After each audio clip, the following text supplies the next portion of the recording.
안녕하세요, 멜묵상. 오늘은 빌레몬서의 마지막입니다. 1장 15절부터 25절 말씀 보도록 하겠습니다. 네, 많은 사람들이 이런 걸 궁금해요. 왜 이런 책이 성경에 있는 거지? 이건 개인적인 편지잖아 라고 생각하기 때문이죠. 하지만 이 빌레몬서는요, 깊이 묵상하면 묵상할수록 복음이 어떤 것인지와 그리고 복음을 믿는 사람은 어떻게 행동하는지, 특별히 바울의 예를 보면서요, 복음은 이제 화평케 하는 것이구나, 이것을 깨달을 수 있을 겁니다. 자, 15절부터 내용 볼게요. 아마 그가, 여기서 그는 오네시모입니다. 잠시 떠나게 된 것은 너로 하여금 그를 영원히 두게 하려니. 자, 이게 무슨 말인지 좀 설명해 드릴게요. 이게 참 아름다운 말씀이에요. 오네시모는 그냥 안녕히 계세요 그래서 떠난 게 아니에요. 예. 빌레몬 주인의 돈을 훔쳐서 달아났습니다. 그러니까 빌레몬이 떠나게 됐다고 생각한 게 아니에요. 도망간 놈, 나쁜 놈이라고 생각을 했겠죠.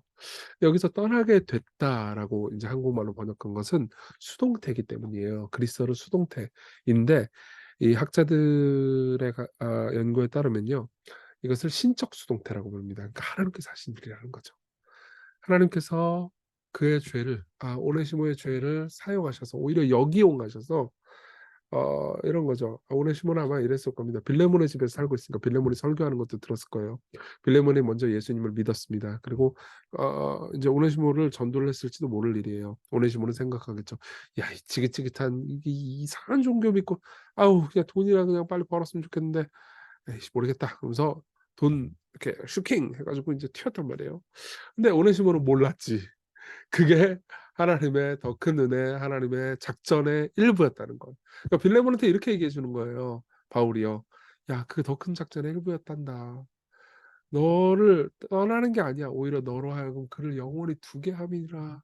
이렇게 이야기를 하는 거죠. 예. 그러니까 이게 참 섭리의 놀라움이죠. 내가 당한 배신이 결국 나에게 그에게 더 큰 선물로 다가왔다는 거죠. 이후로는 종과 같이 대하지 아니하고 종 이상으로 곧 사랑받는 형제로 둘자라. 내게 특별히 그러하거든. 나한테, 그러니까 바울 내게 나한테 특별히 그러하거든. 하물며 육신과 주 안에서 상관된 내게랴, 이렇게 이야기를 합니다. 그러므로 네가 나를 동역자로 할진대 그를 영접하기를 내게 하듯 하고. 여러분, 저는 복음을 얘기하는 것을 멈출 수가 없을 것 같아요. 바울이 빌레몬에게 뭐라고 말하죠? 바울이 내게 하듯 오네시모 이 죄수를 대해주세요. 여러분, 모든 성경을 읽는 사람들은요, 여기서 그리스도께서 성부 하나님께 하는 대화를 읽어낼 수밖에 없어요. 성부 하나님께 이렇게 말씀하시는 거죠. 이정규는 죄인입니다. 이정규는 성부 하나님 당신께 반역했습니다. 그러나 아버지요, 이정규를 대할 때 저한테 대하듯 대해주세요. 이게 그리스도의 연합이잖아요. 예. 우리가 그분께 예수님만큼 사랑받을 수 있는 자격을 얻었습니다. 그리고 18절 더 위대하죠. 그가 만일 내게 불의를 하였거나 내게 빚진 것이 있으면 그것을 내 앞으로 계산하라. 내가 대신 갚아주겠다는 거죠. 나 바울이 친필로 쓰노니, 이거 친필로 쓰는 거다. 예. 내가 갚으려니와 네가 이외에 네 자신이 내게 빚진 것은 내가 말하지 아니하노라. 그러니까 빌레몬한테 이렇게 얘기하는 거예요. 혹시 나한테 빚진 것은 안 갚아도 된다. 근데 오네시모가 너한테 빚진 거 내가 갚아줄게. 이렇게 이야기를 하는 거죠. 항상 그렇습니다. 복음은 뭘 말해주죠? 우리가 하나님께서 지는 모든 죄의 빚을 그리스도께서 십자가에 못 박혀 죽으심으로써 대신 탕감해 주셨다. 대신 갚아 주셨다. 이게 복음의 가장 위대한 소식 아니겠습니까? 그죠? 어, 바울은요, 자신이 경험한 복음을 지금 행동으로 실천하고 있어요. 바울은요, 그리스도를 흉내내고 있습니다. 오 형제여, 나로 주 안에서 너로 말미암아 기쁨을 얻게 하고 내 마음이 그리스도 안에서 평안하게 하라. 나는 네가 순종할 것을 확신함으로 내게 썼느니 네가 내게 말한 것보다 더 행할 줄을 아노라. 그러니까 나는 너를 믿는다 이거죠. 그죠? 오직 너는 나를 위하여 숙소를 마련하라. 너희 기도로 내가 너에게 나아갈 수 있기를 바라노라. 이제부터는 이제 개인적인 인사말로 끝납니다. 그리스도 예수 안에서 나와 함께 갇힌 자 에바브라와 또한 나의 동역자 마가 아리스타고 데마 누가가 문안하는지라. 우리 주 예수 그리스도의 은혜가 너희 심령과 함께 있을지어다. 아멘. 굉장히 아름다운 본문이죠. 이 본문을 좀 묵상할 때 적용할 거 조금 더 볼게요. 첫 번째로 화평하게 하는 자가 되어야 된다는 얘기를 할게요. 여러분, 예수께서는요, 산상설교에서 예수님의 제자들을 향해서 이렇게 말합니다. 화평하게 하는 자는 복이 있나니. 우리는요, 세상을 화평하게 하는 사람으로 부르심을 받았어요. 예. 여러분, 화평하게 하는 사람은 그냥 착한 사람이 아니에요. 분쟁하는 두 명이 있다고 합시다. 둘이 싸워요. 근데 내가 중간에 서서 이 사람하고 대화할 때는 이 사람 말 듣고 쟤 나쁜 놈이네. 그리고 이 사람한테 가 가지고 이 사람 얘기할 때는 이 사람 말만 듣고 또 쟤는 나쁜 놈이네. 그럼 어떻게 돼요? 둘은 여러분들을 만났을 때는 위로가 돼. 그치, 그치. 맞아. 넌 나를 공감해 줘. 위로해 줘. 근데 결국 둘의 사이를 더 나쁘게 하는 사람이 되죠. 예. 중간에 있는 사람이. 여러분, 그거는 분열하는, 분쟁하는, 전쟁을 가지고 오는 사람이지 화평하게 해 주는 사람이 아니에요. 진짜 화평하게 해 주는 사람은 상대방에게 맞설 용기가 있어야 됩니다. 물론 공감도 해 줘야 돼요. "그래, 힘들었겠다. 그러나 쪽에서 입장에서 한번 우리 생각해 볼까? 저 친구 입장에서 생각해 볼까?" 이렇게 말하는 거예요. 그러면 어떻게 되죠? 둘 다에게 미움을 받을 가능성이 높습니다. 맞죠? 예. 그리고 화평하게 하는 사람은요, 희생하죠. 경제적으로, 정서적으로. 그러한 사람들에게 그들은 하나님의 아들이라 일컬음을 받을 것이다. 이렇게 약속을 합니다. 그 마태복음 5장 9절에요. 화평케 하는 자는 복이 있나니 그들이 하나님의 아들이라 일컬음을 받을 것이다. 왜 하나님의 아들이라 일컬음을 받는다고 말하는 걸까요? 예.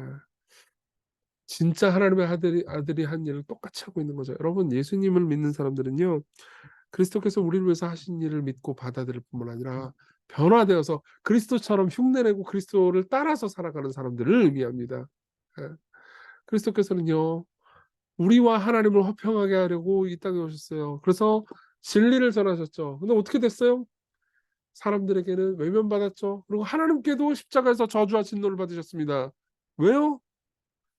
이 예수님을 미워하고 분노하는 그 사람들의 죄를 덮어주시고 그들을 용서해 주시기 위해서요. 네. 그리고 그 예수 그리스도를 믿는 사람들은요, 세상에 복음을 전하고 사람들의 마음을 바꾸려고 노력하고 중재하고, 그리고 서로 사랑할 수 있도록 돕는 사람들 있잖아요. 그런 사람들은 하나님의 아들이라 일컬음을 받게 합니다. 무한한 영광이 있다. 네가 하는 일은 굉장히 위대한 일이다. 라고 말해주는 거죠, 성경이요. 예. 우리가 하나님의 아들이라 일컬음을 받는 이유는요, 십자가에서 예수님께서 하나님의 아들이라 일컬음을 받지 못하셨기 때문입니다. 나의 하나님, 나의 하나님, 어찌하여 나를 버리셨나이까? 아버지라고 부르지 못하시죠? 예. 어, 이 모든 오네시모와 빌레몬과 바울의 이야기를 마무리 지으면서 저는 여러분들이 이런 장면을 한번 그려보라고 이야기하고 싶어요. 오네시모의 입장에 한번 되어보십시오.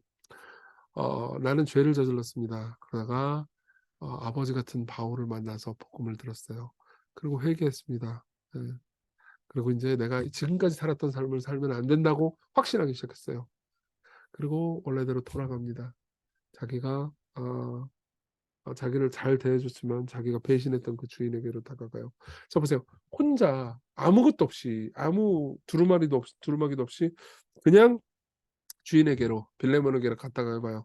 그러면 죽을 수 있겠죠. 그러나 오네시모에게는 뭐가 있죠? 이 빌레몬서가 있습니다. 이 편지요.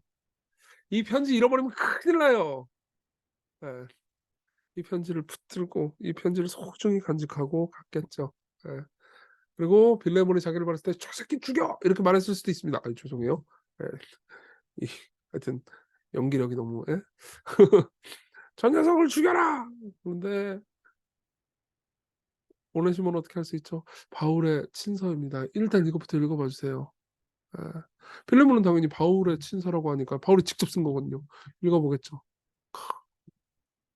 그리고 이 바울의 편지 때문에 오네시모는 받아들여졌을 겁니다. 이미 뭐 이야기했지만 이 오네시모는 용서받았어요. 그렇지 않으면 이 책이 남아 있을 리가 없죠. 우리에게 전해질 리가 없죠. 이해되시죠?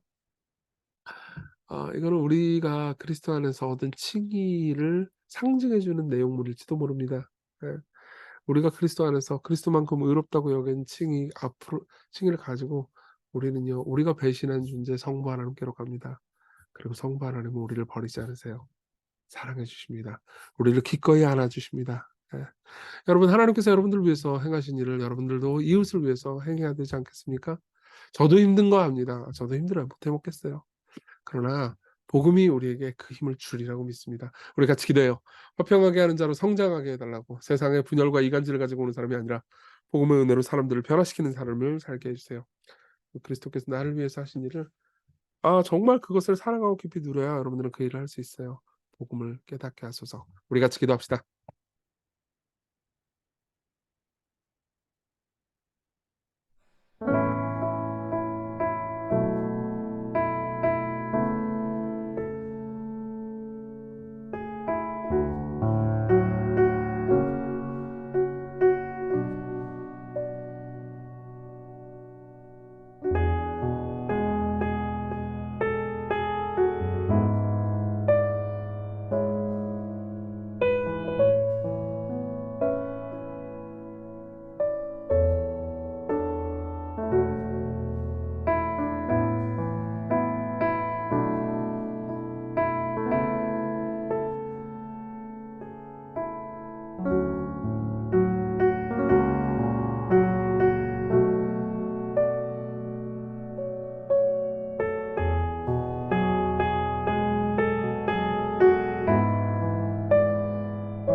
우리에게 평화를 가져다 주신 예수님, 우리가 원래 하나님과 원수였지만 그리스도께서 우리 대신 죽으시고 부활하심으로 하나님과 우리를 화목하게 하셨습니다. 이제 하나님의 아들이 그 일을 하신 것을 기억하며 그 일을 위해서 엄청난 희생을 하신 것을 기억하며 우리도 이 세상을 화평케 하는 존재로 살아가도록 기쁨을 그리고 용기를 주십시오. 복음을 더 깊이 깨닫고 복음으로 우리 마음이 행복하게 해 주옵소서.